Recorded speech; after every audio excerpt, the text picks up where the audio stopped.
Hello everyone, welcome back to another video for Wizard101. So today we are gonna go over my level 140 ice gear setup in his deck a little bit to kind of show you guys. I do think his deck is kind of messy from the last time I was using it, so get ready for that. Anyways, let me go ahead and show you guys his stats and his gears so we can move along here.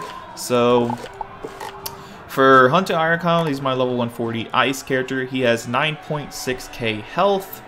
He has, let me see, 146 damage and 52 universal resistance with his gear, and also 19% accuracy. This is as close as I can get to 100%. Ice just has pretty bad accuracy for the gear, but yeah, he has a 1% chance of fizzing, but that is only 1%. Otherwise, he summons 99% of the time, which is alright. I wish that was a little bit better, but you know, it is what it is. He's at 19% accuracy. For his critical, he's at 656 critical, which is pretty good for ice, not too bad. He's at 162 block, 13 armor pierce. We can get this armor pierce up with some more pierce jewels with this setup. Right now, I don't have many pierce jewels available for him, so for now it is 13 armor pierce. This will be higher in the future once I start getting more pierce jewels. For pip conversion, he's at 666 power pip. He is at 105 power pip and 112 shadow.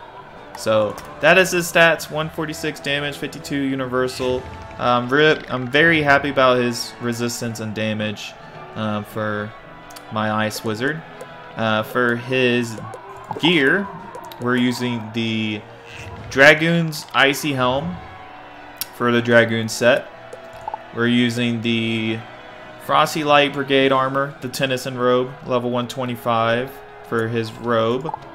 The Dragoon's Icy Boots for the Dragoon set, as well as his boots at level 140. We're using his Sky Captain's Boarding Hook, which is a very good wand, very good for pierce, crit, and damage. We're still using this wand.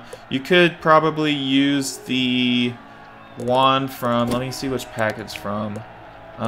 It's where you get the Frillosaurs. It is the Primeval Horde pack. So you could use the wand from the Primeval Horde pack and get yourself a Frillosaur and get even more damage for ice, but ice is not really hitting skill, which is why I'm sticking with this wand.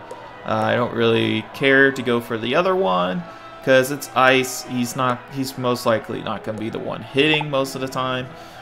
For the Atham, we're using Wolf's Lancet of Shivers, mainly because it gives the 2% accuracy. It gives decent damage. It just gives great overall stats for a level 100 Atham for max level. We do have the Morganth Atham as well, but for now we're using this because our accuracy is pretty bad. So Wolf's Lancet of Shivers is the Atham we're using. For the amulet, we're using the Dragoon's Icy Charm, mainly for the set bonus, like mentioned before. With the set bonus, you get 3% more ice damage and 4% more accuracy. So we're mainly using it for the 3% more ice damage, and we can replace it with some of these other amulets I have on here on him. But for now, we're using the Dragoon's Icy Charm. You can use the level 140 Caramel Amulet. I think I have it on a different character for the ice one, but yeah, you can use the level 140 Caramel Amulet. Gives more, I think it gives more resistance and also gives some ice blades. But for now, we're using Dragoon's Icy Charm mainly for the Dragoon set bonus. You can use Caramel, like I mentioned before. Maybe if you want to do PvP, that'll be a good choice. For rings, we're using Director's Cryo Ring, mainly because of the circle socket. We'll replace that crit jewel with the pierce jewel in the future. But for now, this is what we got for our ring. And we also have the Guten Wonder ring, if we ever need a little bit more critical. And yeah, so we have that ring. For the pet, we're using Lord Taz like we've been using. Our double universal resist, and he has Ice Dealer, Ice Giver, and Pain Giver, and also an Ice Assailant for just a little bit more critical. I haven't felt the need to really change his pet from what it is because we're ice.